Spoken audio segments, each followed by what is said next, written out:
In the last episode, I asked you to do something. I asked you to read the Declaration of Independence. Really read it. Not skim it, not quote the first 2 lines and call it done. The whole thing. And if you did, I hope something happened to you. I hope you felt something shift, because that document is not dry political language. It's a moral argument. It's a theological statement. And when you read it with fresh eyes, you realize just how radical it was and just how far we've drifted from it. Because those men were not just declaring independence from Britain, they were declaring dependence on God. They were saying in writing, in public, with their names attached, that there is a creator, that he has established rights, that no government can override, and that when a government tries to override them, resistance is not just permitted, it is righteous. That's a statement of faith, not in a vague ceremonial way, in a specific, theologically grounded, historically rooted way. Welcome back to What's Important Now. I'm Tom Sears. This is episode 2 of our 4-part series, 250 Years. Did We Keep the Republic?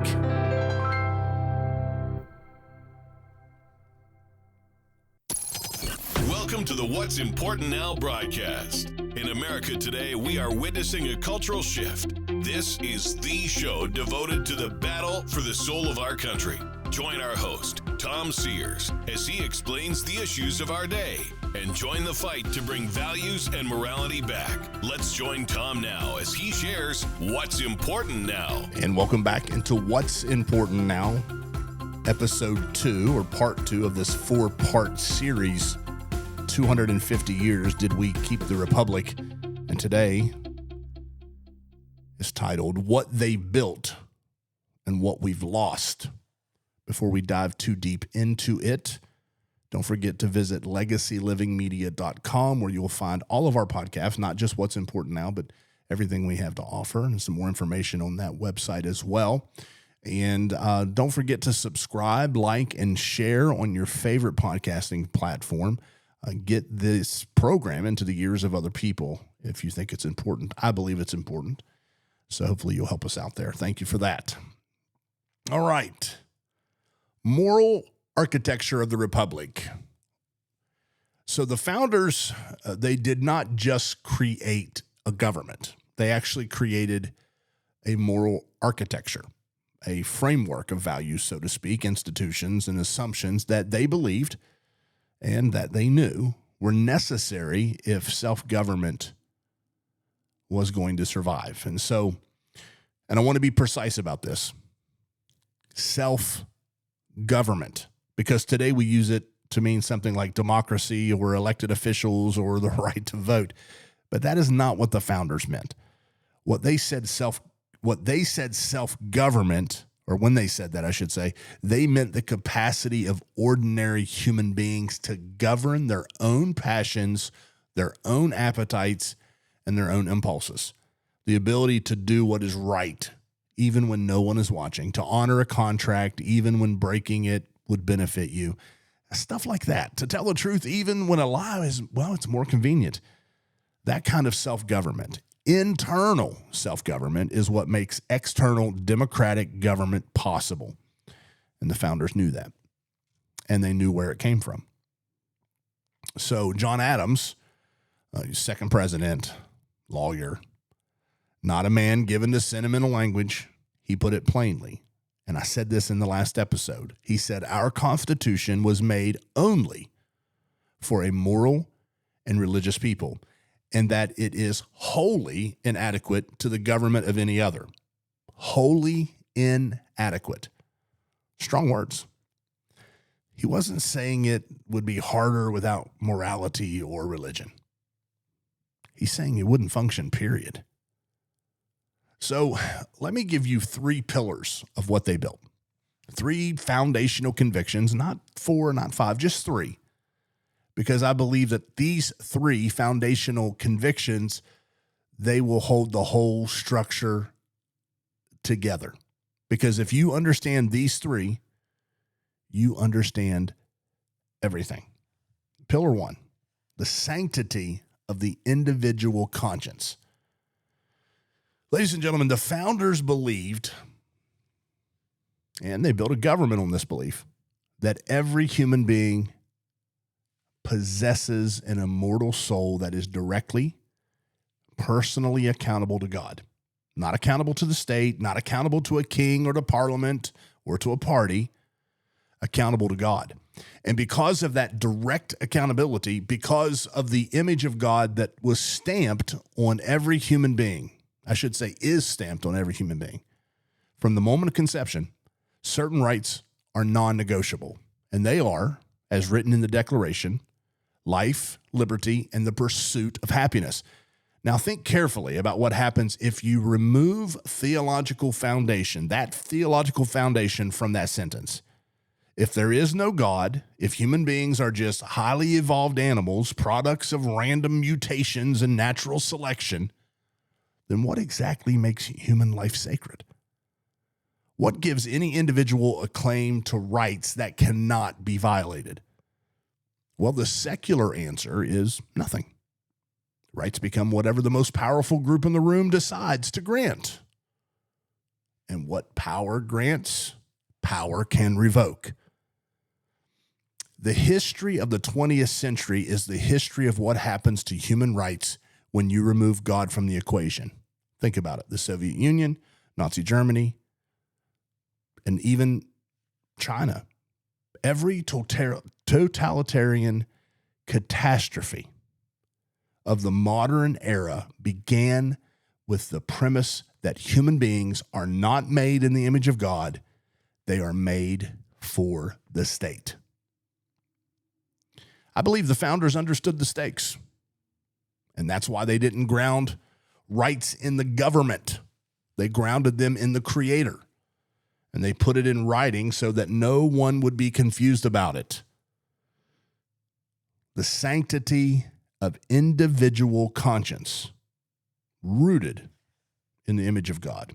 The next pillar, the necessity of virtue in the governed. If you take a look at George Washington's farewell address, September 1796, he's leaving office. He wants to give the nation one final word of wisdom. He has options. He could talk about foreign policy. He could talk about the economy. He could talk about the military. He could talk about anything.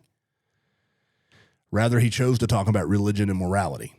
And he said, and I want you to hear this carefully because every word matters. He said, of all the dispositions and habits which lead to political prosperity, religion and morality are indispensable supports. And then he went on further, and he said that anyone who tries to undermine these supports is no patriot.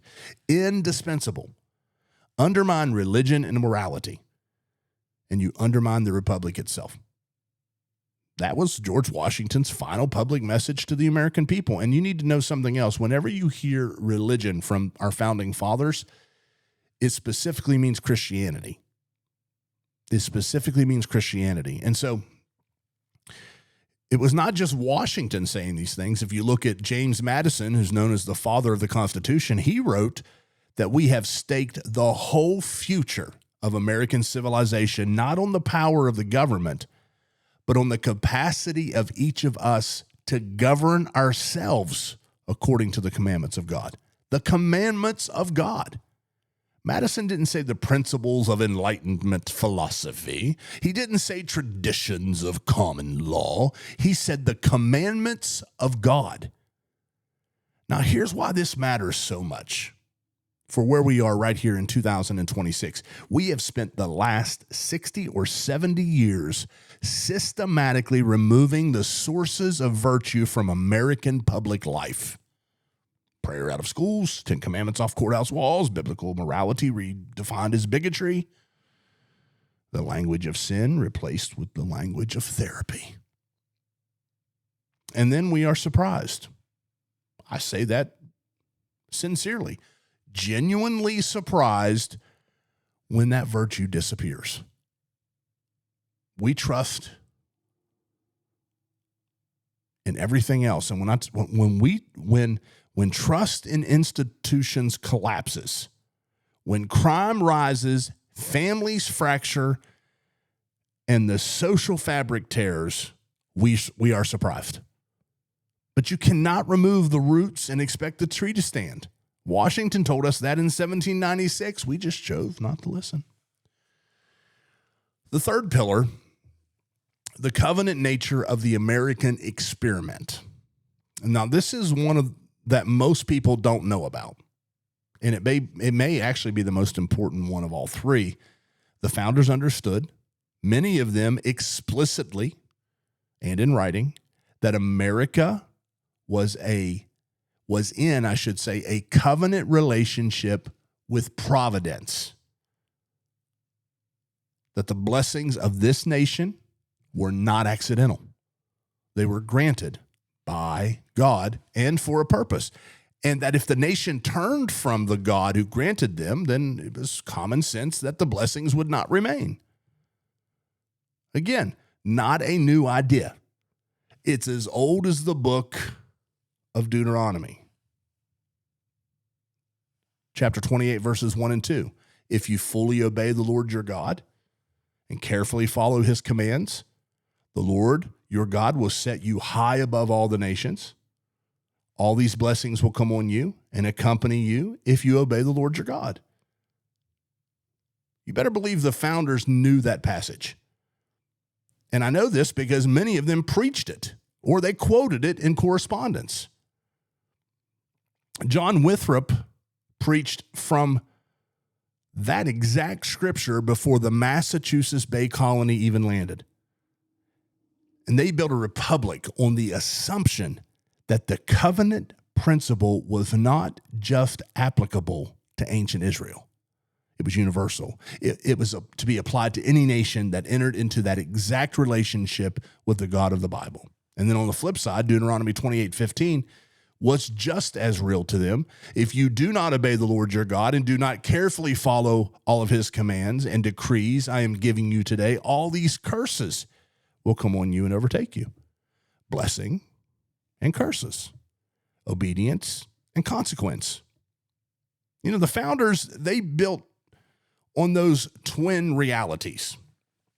They called for National Day of Prayers and Fasting, not political ritual, but genuine acknowledgement of national dependence on God. Abraham Lincoln understood this. Think back to the Civil War. Darkest days of the Civil War, Lincoln issues a proclamation calling for a national day of humiliation, fasting, and prayer. He actually wrote, we had forgotten God, that we had forgotten the gracious hand which preserved us in peace, multiplied, enriched, and strengthened us, and that we had vainly imagined in the deceitfulness of our hearts that all these blessings were produced by some superior wisdom and virtue of our own. He said we had vainly imagined. Those are words that sting because they describe not just 1863, but 2026. So what happened to these three pillars? How did we get from George Washington's farewell address and Lincoln's National Day of Prayer to where we are right now? And I'm going to give you an honest answer, and I'm not going to sugarcoat it. I believe what happened is that we forgot. Generation by generation, decade by decade, layer by layer, we forgot. Not all at once, because it never happens all at once.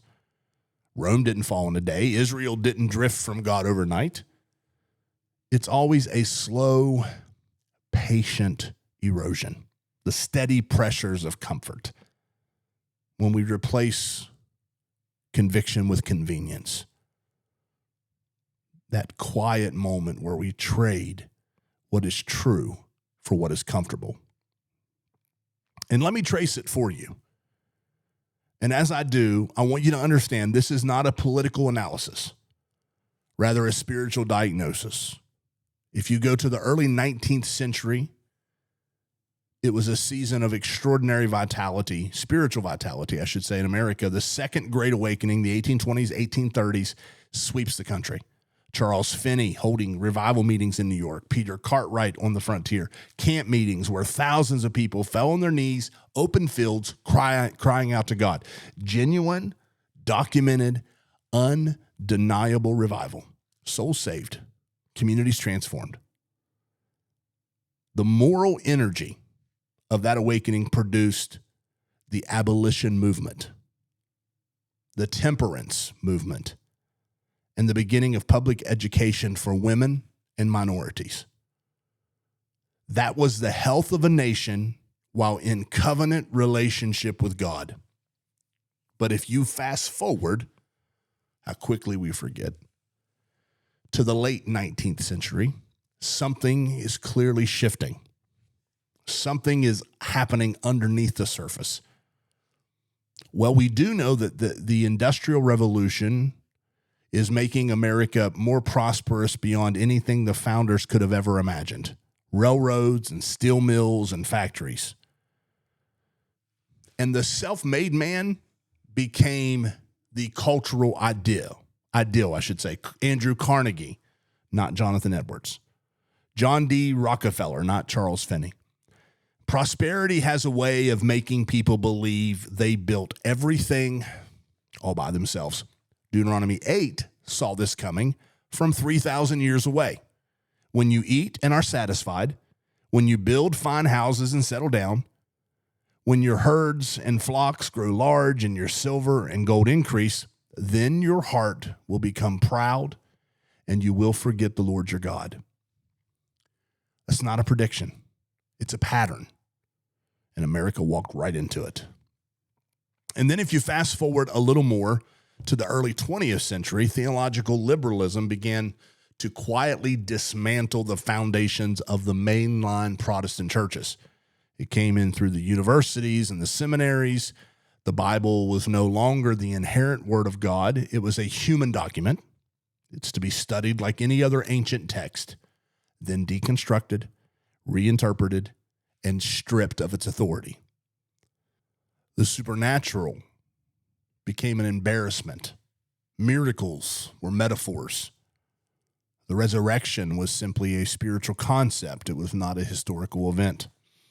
And when the authority of Scripture goes away, the moral framework will go with it, because moral framework of Christian civilization is it's not self-sustaining.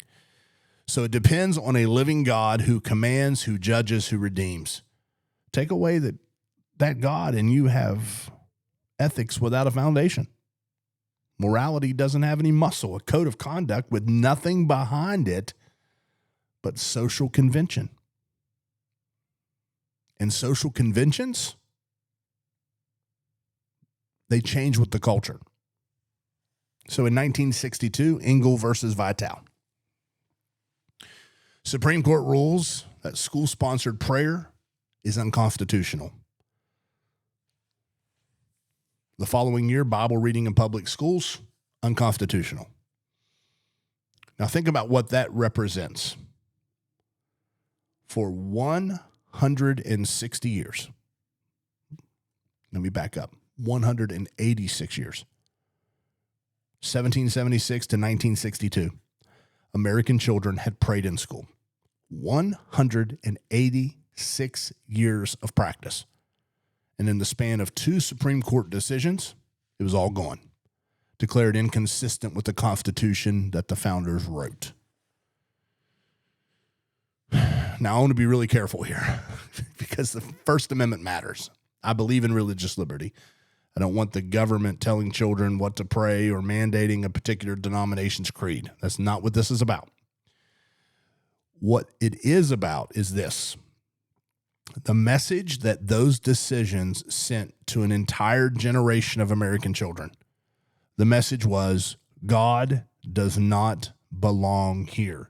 This is a God-free zone. Your faith is a private matter. Keep it at home.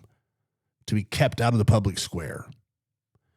And that message, repeated day after day, year after year, in the most formative institution in American life, did exactly what you would expect it to do. It formed a generation that believed it. Hosea 4:6, my people are destroyed from lack of knowledge. Lack of knowledge. Not military strength. Not economic power. Lack of knowledge of God. That is the exact diagnosis that God gave to Israel. And it's the diagnosis that fits America today in 2026. Surveys tell us that most self-identified Christians in America today cannot name the four Gospels, cannot tell you the basic outline of the life of Jesus, cannot locate the 10 Commandments in the Bible. Biblical literacy has collapsed, not in the general secular population, but right inside the church. And we're not losing the culture because the enemy is stronger than God. We're losing it because the people of God have stopped knowing God well enough to represent him in the world. Now, I want to shift gears for a moment and talk about what we owe the founders. Because I think one of the problems with how we relate to the founding generation is that we've made them sort of like mythology. We've put them on coins, we've put them on monuments, and we've given them their own national holidays. And in the process, what happens is we've made them feel remote or untouchable or safe, like characters in a story rather than human beings who make choices, or I should say made choices. And they did make choices. They made costly choices. And because of their costly choices, we are the beneficiaries of those exact choices. The Declaration of Independence was not a bold symbolic gesture. It was a death warrant if the revolution failed. When those 56 men signed their names, they were committing treason against the British crown. And the penalty for treason was hanging. 5 signers were captured by the British and tortured. 12 had their homes burned to the ground. 9 fought and died in the war or from wounds and hardships that they suffered during the war. Carter Braxton, a Virginia delegate, wealthy merchant, financed much of the Virginia war effort himself, lost his entire fortune and died in poverty. Thomas Nelson Jr., also from Virginia, governor of Virginia during the war. During the siege of Yorktown, the battle that ended the war, British officers had taken over his personal home and were using it as a headquarters. Nelson pointed his own artillery at his own house and ordered it fired upon. He would not let his property shelter the enemy of liberty. He died broke, having used his personal wealth to pay his troops when the government couldn't. William Ellery from Rhode Island watched his home burn to the ground when the British occupied Newport. He kept serving, kept signing, never stopped. And it wasn't only the signers, it was the soldiers. At Valley Forge in the winter of 1777 and 1778, 2,000 men died of cold and disease. Not in battle, they were in camp, freezing to death in tents and makeshift shelters, without shoes, without adequate food, without medicine. Soldiers wrapped rags around their feet and left bloody footprints in the snow. And through it all, George Washington prayed. There is a famous account, and there are multiple eyewitness testimonies to support it, of a local Quaker farmer named Isaac Potts who came upon Washington alone in the woods at Valley Forge, on his knees in the snow, pouring out his heart to God in prayer. Potts was so moved, he went home and told his wife, George Washington will succeed. The Lord who could inspire such prayers will hear them. These were not comfortable men sitting in drawing rooms making philosophical arguments. These were human beings under extreme pressure, in genuine danger, paying a genuine price, sustained by a genuine faith. And they did it for people they would never meet. 250 years later, what are we willing to pay? What are we willing to risk? What are we willing to say out loud in a culture that is increasingly hostile to the very heritage these men died to establish? It's not a rhetorical question. It's actually a question for our generation. So here's what I want to leave you with today. The founders built something real, something costly, something deliberately, consciously, explicitly rooted in a biblical understanding of human nature. but also in human dignity and also in human accountability to God. The three pillars, the sanctity of the individual conscience, the necessity of virtue in the governed, the covenant nature of the American experiment. Those three things held the structure together, and we've spent 2.5 centuries allowing them to be undermined through prosperity, through theological compromise, through cultural retreat. Until today, there are millions of Americans, including millions who sit in church on Sunday mornings, who genuinely do not understand the foundation this nation was built on. And that ignorance is not an accident. It was cultivated. And we'll talk about that directly in episode 3. But before I challenge you for the week, I want it to sit in the weight of it for just a little longer. Because I think we have a tendency as Christians and in Christian broadcasting and media to apply it way too fast, to give people something to do before they've actually felt what they need to feel. So what do we owe? You know, I've been doing this for a long time now. Nearly 25 years on the air, through radio and podcasting, examining current events through a biblical lens. And in all that time, the question that comes back to me over and over and over again, the question that drives this program is the question of legacy. What are we leaving behind? Because every generation that has come before us has left something. The founders left a republic built on biblical principles. The Civil War generation left a nation that had, at an enormous cost, moved closer to living out its founding ideals. World War II generation left a world where the worst tyrannies of the 20th century had been defeated. They sacrificed, they bled, they died, and they left something. What are we leaving? I'm not asking that to be harsh. I'm asking it because I think it is the most clarifying question a generation can ask about itself. What will our children and grandchildren inherit from us? What will they say about what we did when it was our turn to stand? Will they say we saw the drift and we named it? Will they say that we taught them the real history? Will they say we prayed, genuinely, persistently, desperately prayed for the healing of this land? Will they say that we engaged when engaging was costly and spoke when speaking was uncomfortable and stood when standing required something from us? Or will they say we were comfortable? That we had good lives and nice churches and went to our graves having never really been tested, and that we failed to test anyway because we weren't even paying close enough attention to know there was a test. The question keeps me up at night, and I think about it, and I think it also should keep you up too. Not in a spirit of fear. Perfect love, it casts out fear. I'm not talking about that. We serve a God who holds the future, but in a spirit of holy urgency, because there is a generation coming behind us, and they need what we have, and they'll only get it if we are faithful to give it to them. So here's what I want you to do. Not someday. Challenge yourself this week. One, find one person and tell them about one of the 3 pillars that we talked about on this program. Okay? The second thing is spend 10 minutes this week reading a primary source from the founding era. So it could be Washington's farewell address, something, the Federalist, whatever. Federalist Papers, John Adams' letter to Massachusetts militia, anything. Okay? And then lastly, pray. Pray.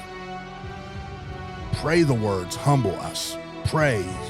Seek his face. Pray. Because I believe when you pray it, God says he hears. He doesn't break his promises. The story of this nation is not over. The God who raised it up has not walked away. And the people of God in America, if we will do what he said to do, we can see a turning point. In the next episode, who is erasing America's Christian heritage? How is it happening?